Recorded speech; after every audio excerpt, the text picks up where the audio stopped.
Bueno, vamos a hablar un poco, decíamos antes de la pausa, de economía, un poco acerca, entre otros aspectos, ¿no? Para tratar de entender cómo es posible que hay ciertos indicadores positivos en cuanto a lo económico, por ejemplo, ¿no? Bajó la pobreza en el orden nacional, pero en Chaco subió un poquito y sobre todo subió la indigencia. Y cómo en esa comparación que hacíamos entre 2017 y 2022, pese a tener más empleo, Chaco tiene más indigentes y tiene un porcentaje inclusive mayor de pobreza respecto de lo que tenía en ese 2017. ¿Por qué? Bueno, entre otras cosas vamos a hablar con el economista, un amigo de la casa, con Rubén Cerro. Ya Rubén, buen día, ¿cómo vamos? ¿Qué tal? Buenos días, Roberto. Buenos días a toda la radio y a toda la audiencia. Acá hay dos temas, Rubén, que nos parecía muy pertinente hablar con vos. Uno era ese y el otro, por supuesto, el tema de la fuga de capitales, ¿no? Que está muy en boga a partir de esta propuesta que tienen senadores del Frente de Todos a nivel nacional, de que la deuda con el Fondo Monetario Internacional por 45.000 millones de dólares sea pagada en parte por los que se fugaron esa plata, los que tienen cuentas en el exterior y no la declararon. ¿Por dónde querés comenzar? No. Y creo yo que las dos cuestiones están íntimamente relacionadas. Ajá. Primero, vos hablabas de esta cuestión de se ha incrementado la pobreza, se ha incrementado la indigencia, pero a la vez hay otros indicadores como el crecimiento económico, que ha sido favorable, digamos, ¿no? Positivo. Claro, sí. El problema es, y lo decíamos muchas veces, tenemos que ser muy prudentes cuando hablamos de crecimiento económico, porque un país puede crecer, pero puede no distribuir la riqueza. Si un país, esto por supuesto tiene que ver con las políticas económicas también, ¿no? Que se llevan adelante. De eso vamos a hablar un poco más después, digamos. Pero fíjate, hay un reporte del 2021, del año pasado, que saca la Oxfam, digamos, que es una confederación que nuclea a 19 ONG y que lo que hacen es trabajar sobre indicadores de pobreza, de indigencia, entre otras cosas. Y fíjate lo que hay algunos indicadores que son digamos, para prestarle atención.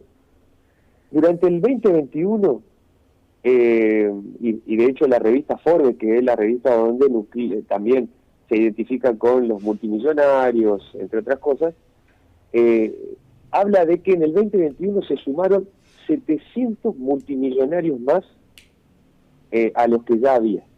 En total, suman unos 2.755 multimillonarios a nivel mundial, que estamos hablando. No estás, Rubén, ahí vos, ¿no? No estás Juanjo, ¿no estás en esa lista? No, yo tampoco, che. Y te voy a decir por qué estamos muy lejos. A ver, ¿por qué? Porque el patrimonio evaluado de estos 2.755 multimillonarios es de 13 billones de dólares. Qué bárbaro. ¿Sí? 13 billones. 13 billones. ¿Cuánto sería eso? Yo hice un cálculo. 13.000 millones de dólares, no. Más todavía. No, exactamente. Cada multimillonario tiene una riqueza de 4.718 millones. 4.718 millones de dólares, además. La pucha. Hice otro cálculo.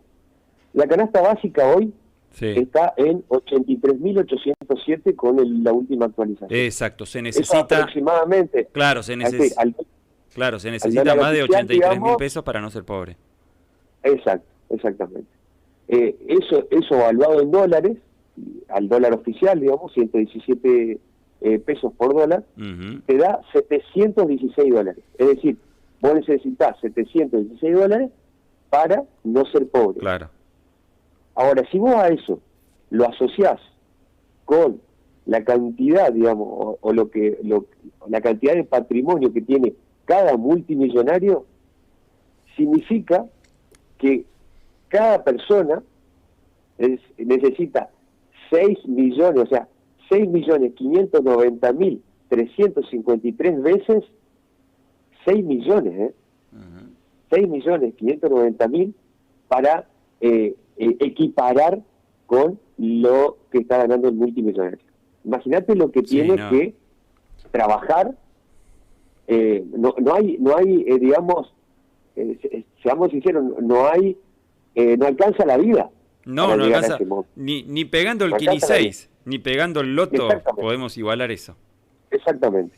Entonces, ¿por qué hago esta introducción?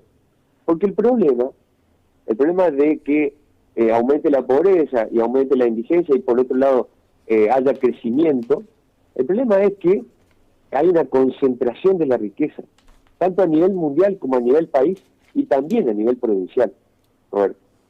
Y acá está la cuestión. Si nosotros no planteamos un crecimiento con distribución de riqueza, la pobreza y la indigencia no van a bajar, digamos.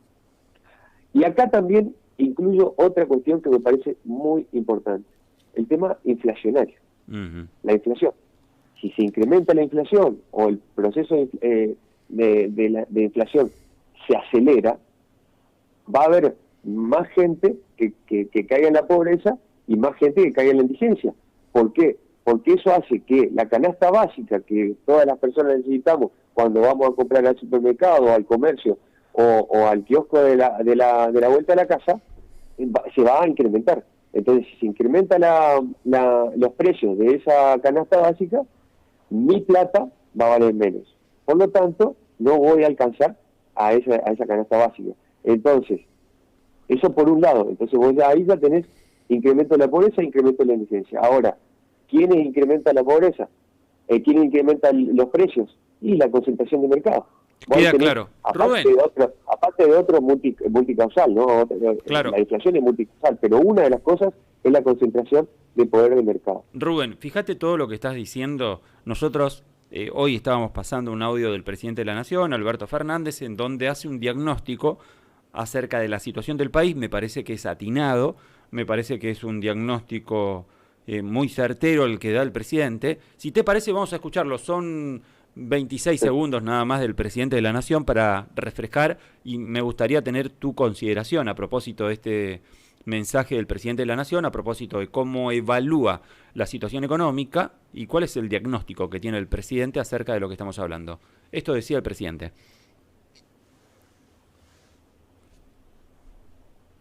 En instante vamos a escuchar al presidente de la Nación, Alberto Fernández.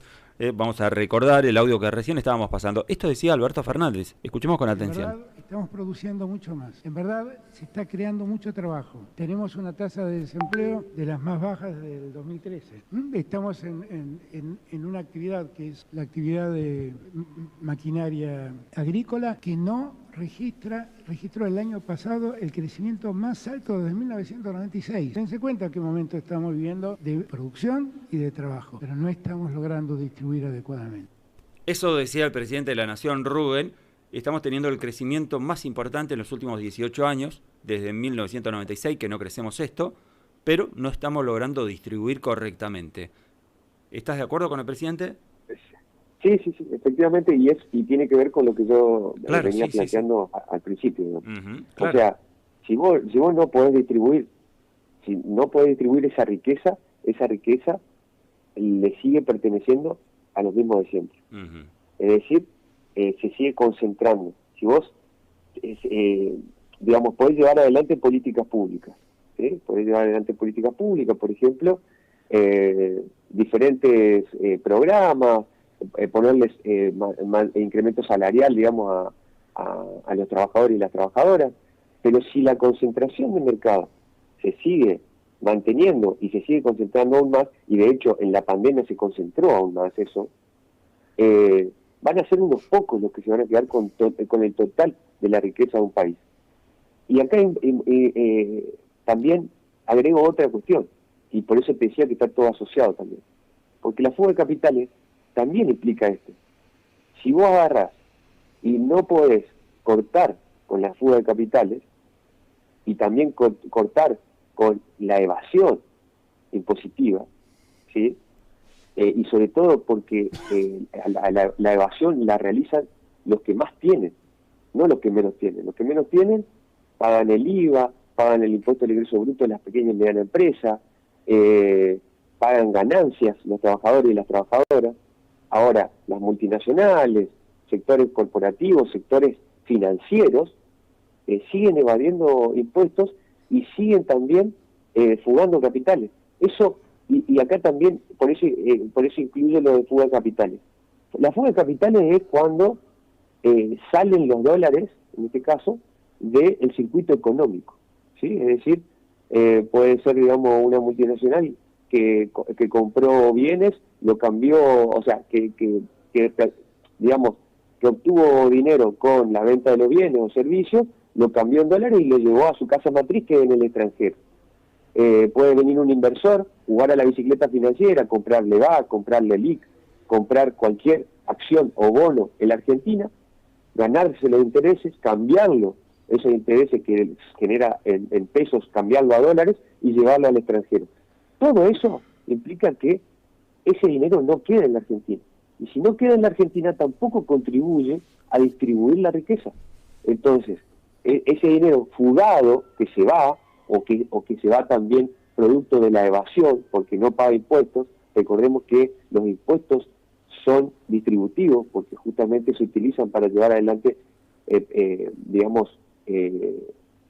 programas o políticas públicas para el sector productivo, para pequeña y mediana empresa, para la industria, para el trabajador y la trabajadora, para generar mayores escuelas, construcción de escuelas, vivienda, etcétera. Si eso se va del país y no queda, no vamos a poder nunca cortar con esta concentración, digamos, de la riqueza. Y no vamos a poder cortar tampoco, o por lo menos disminuir la pobreza o la indigencia. Uh-huh. Entonces yo creo que sí o sí, para lo que viene, tenemos que pensar en distribuir la riqueza, pero llevar adelante, yo lo dije ya en el programa anterior, creo que era, tenemos que hacer un crecimiento de abajo hacia arriba, ¿sí? El derrame no existe, lo dije. Uh-huh. Y este crecimiento de abajo hacia arriba va a permitir que podamos distribuir la riqueza. Si nosotros, ese poder concentrado en 8 empresas multinacionales que exportan, que producen alimentos, si nosotros podemos generar una competencia, transformar ese oligopolio o ese monopolio en una competencia perfecta, es decir, donde las pequeñas y medianas empresas también puedan competir, por supuesto que a través de políticas públicas, digamos, a través del Estado, se va a poder cortar con tanta concentración, y eso también nos va a permitir distribuir riqueza. Si nosotros podemos cortar con la fuga de capitales, podemos cortar con la evasión de impuestos de unos pocos, también va a contribuir a distribuir la riqueza. Bien, Rubén. Lo veo con buenas caras, ajá. Roberto, veo con buenas caras el proyecto presentado por el Frente de Todos, porque justamente lo que hace es cobrar un impuesto a aquellos que evadieron y que no, que no declararon los bienes uh-huh. Del exterior, que tienen en el exterior, y ese impuesto va a ser utilizado justamente ahora, para Rubén, pagar al Fondo Monetario Internacional. Rubén, varios aspectos para preguntarte, tenemos poco tiempo, pero me gustaría preguntarte de todas formas. Hay algunos economistas, incluso amigos en común que tenemos, me decían, mirá, esa propuesta es muy linda desde lo declamativo, la propuesta del senador del Frente de Todos, pero es muy difícil de aplicarla. Eso por un lado. Y por el otro, ¿observas que el presidente de la Nación y su gobierno sean proclives a esa distribución de la riqueza que estás hablando, que es necesario para esa recuperación de los bolsillos de todos los argentinos? Sí, con respecto al primero, lo mismo decían con el aporte extraordinario de las grandes fortunas, digamos. Uh-huh. Y el aporte extraordinario se llevó adelante, después de un gran debate, digamos, que costó muchísimo también, porque los sectores concentrados no te la van a hacer fácil nunca. De hecho, el lobby que tiene del poder económico es impresionante, tanto en el Poder Judicial, en los medios y, por supuesto, en el Congreso de la Nación. Pero después se llevó adelante y se cobró el aporte extraordinario.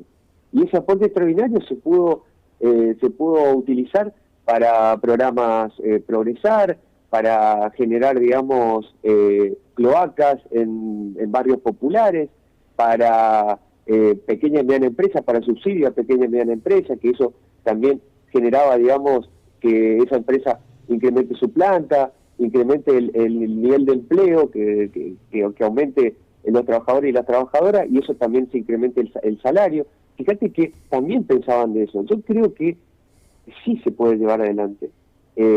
Por supuesto que va a costar porque no va a ser fácil, no se la van a hacer fácil los poderes económicos, pero yo creo que es necesario, y creo que por el momento que estamos atravesando, donde no tenemos forma de pagar al Fondo Monetario Internacional, creo que esos fondos son necesarios para pagarle al Fondo Monetario Internacional. Y lo otro, Rubén, en relación a la política de derrame, pero de abajo hacia arriba, que estás desde la semana pasada insistiendo, ¿pensás que el gobierno nacional puede generar alguna política en relación a esto?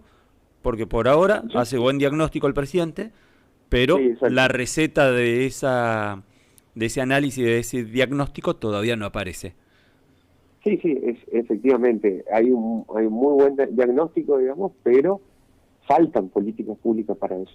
Hoy tenemos YPF Agro, no se pudo llevar adelante lo de Vicentín, parece que no está previsto tampoco plantear lo de la compañía de alimentos nacional. Entonces, tenemos el YPF Agro. Para que YPF Agro funcione a través de unos impuestos que se le pueda cobrar, o las retenciones que se le cobra al agro, que se pueda financiar un fondo en YPF Agro para que pueda regular los precios de los alimentos. Ahí tenemos una cuestión. Después, otra de las cuestiones, tenemos que generar herramientas en el mercado financiero para que se ahorre en pesos, y que no sea el ahorro en dólares. Rubén, vos sabés que mucho le achacan al presidente tibieza en relación a estas medidas. ¿Por qué no expropió Vicentín? ¿Por qué no una YPF Agro? ¿Por qué no hace rato una YPF Agro? ¿Por qué una Junta Nacional de Granos no? ¿Por qué una estatización en esos campos no es factible? Pero para ser justo, uno retrocede en el tiempo, 12 años de kirchnerismo, tampoco hicieron esto, tampoco estatizaron la hidrovía Paraná-Paraguay, como se pide ahora. ¿Por qué pensás que no lo hicieron en esos 12 años de kirchnerismo, teniendo el poder, teniendo con qué? ¿Y por qué le exigen ahora a un presidente que políticamente está debilitado? Yo creo que justamente es lo que te decía antes. El poder económico tiene un poder de lobby muy importante y justamente maneja sectores, ¿sí? Sectores de los medios, por ejemplo. Y te voy a dar un ejemplo. Cuando se planteó lo de Vicentín, lo primero que plantearon, digamos, es que el gobierno se quería quedar con la propiedad privada de todos y todas de Argentina, digamos. Lo cual era una mentira, pero operaban a través de los medios para que no se lleve adelante. Por supuesto que detrás de eso había una empresa que estaba en quiebra, que no le pagó a los acreedores, que es la mayor exportadora, una de las mayores exportadoras de alimentos, y que seguía ganando cifras extraordinarias y, por supuesto, financiando a los medios, financiando a estos sectores corporativos. Ahora, los trabajadores y las trabajadoras, o aquellos proveedores, digamos, que eran pequeños, medianos productores, todavía estaban esperando. Entonces, yo lo que veo es que el poder del lobby, y esto que vos me decís, que no se pudo, digamos, estatizar el canal, digamos. Al contrario, vos sabés que en el 2014, en donde se debía renovar la concesión a los que actualmente lo siguen teniendo, el manejo de Jean de Nuble, entre ellos, se lo termina renovando el manejo de la hidrovía Paraná-Paraguay en pleno proceso kirchnerista, ¿no? El gobierno de Cristina Fernández, en 2014 se termina renovando. Así es, pero ¿por qué? Porque justamente también, o sea, se trató de plantear en la agenda, de ponerlo en la agenda pública, no hubo posibilidad de llevar adelante esa cuestión. Creo que es una cuestión que todavía está pendiente, porque realmente los que exportan y los que llevan sin pagar un peso, porque el Estado es el que financia, digamos, esos buques, digamos, que salen, toda la infraestructura, Roberto, y esos buques solamente salen de de ciertos sectores exportadores, digamos, que también ocupan esa vía, digamos, para llevar su producción al exterior, y no pagan lo que realmente corresponde. Creo que es una tarea pendiente, pero así como eso, en su momento se pudo, así como eso que quedó pendiente, en su momento, durante el kirchnerismo, sí se pudo regular el mercado de alimentos, por ejemplo. Por supuesto que después se fue desgastando, por supuesto que después se fue desgastando, pero justamente porque ahí operaron nuevamente los medios, bueno, ya sabemos todas las operetas que hubo. Hoy también hay eso. Ahora, creo que falta una definición política fuerte respecto a ciertos sectores y respecto a distintas cuestiones. Vos hablabas de Vicentín, pero yo también te agrego la reforma impositiva, que es necesaria. Te agrego la reforma de la ley de entidades financieras, que viene del 77, desde Martínez de Oz. O sea, y fíjate que esos sectores, o sea, esas cuestiones tienen que ver con los sectores concentrados. Entonces, para romper esos sectores concentrados, tenemos que llevar adelante esas reformas y plantearla a través del Congreso. Entonces la gente puede enterarse y la gente es parte también, porque no es lo mismo que se movilicen 3 tractores y que se movilicen 3 tractores porque no quieren que se le incrementen las retenciones, cuando están ganando, digamos, se está pagando por la soja más de $800 por tonelada, pero también que se movilicen los trabajadores y las trabajadoras. Ahora, para que vos movilices a los trabajadores y las trabajadoras, los sindicatos, organizaciones sociales, movimientos sociales, para vos organizar eso, tenés que hacerlo parte de esta reforma, digamos, y explicar sobre todo de qué se van a tratar esas reformas. Porque vos lo que querés llevar adelante con la reforma impositiva es que los que más ganan paguen más. No puede ser que hoy un impuesto como el IVA lo paguemos nosotros y lo pague una persona que tiene $2.000 millones en su patrimonio, el mismo IVA, digamos. O una multinacional pague el mismo impuesto al ingreso bruto que una pequeña y mediana empresa que la viene peleando durante la crisis, digamos. Claro, quedó clarísimo, Rubén, contundente, y debemos seguir bregando para que eso, justamente que estás marcando con tanta claridad, de la desigualdad marcada entre los que más ganan y los que menos recursos tienen, se termine equilibrando, ¿no? Exactamente. Creo que es urgente que se lleve adelante una política de distribución de riqueza y que esa distribución de riqueza se va a dar sí o sí de abajo hacia arriba. No, los que más ganan nunca van a querer dejar, digamos, el toro por la asta. Por lo tanto, van a querer seguir concentrando riqueza. Bueno, ahí está el Estado donde tiene que romper con esa concentración y distribuir la riqueza para que todas y todos las personas del país, de la provincia, del municipio, pueda llegar a fin de mes, pueda comer, pueda tener un plato de comida en su casa, y no solo algunos, ¿no? Rubén, un abrazo grande y la seguimos la semana que viene seguramente. Así será, Roberto. Muchísimas gracias a vos, a toda la radio y a toda la audiencia. Al contrario, ahí ha pasado Rubén Cerrulla, economista, licenciado en economía, analizando los distintos aspectos que tiene que ver acerca de este crecimiento económico, de ciertos indicadores positivos en la economía argentina, pero que todavía no se traslada a la gente, porque los indicadores positivos están. Lo que no percibe la gente es en los bolsillos todavía ese crecimiento económico. No es el crecimiento invisible del que hablaba Mauricio Macri en su momento. Porque acá los indicadores están.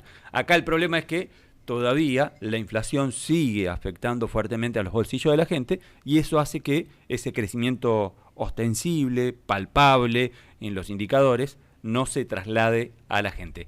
Nos despedimos de este sábado particular, el sábado 2 de abril del Dedo en la Llaga. Nos reencontraremos el próximo sábado 9 de abril en donde volveremos otra vez, en este horario de 10 a 12, a meter el dedo en la llaga. Hasta la semana que viene. El lado entretenido del otoño tiene música como la nuestra. Enciende la radio y deja que la música te acompañe.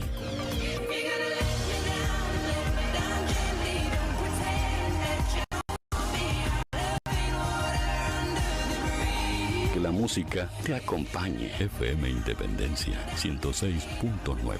Resistencia Chaco. Ahora sí, volvemos a la escuela. Lanzamos la canasta educativa Chaco 2022. 10 útiles escolares a solo 1.200 pesos. También, desde el 24 de febrero al 15 de marzo, vuelven los super martes y jueves de descuento. 30% de descuento en indumentaria escolar, zapatería, marroquinería y óptica. Y 40%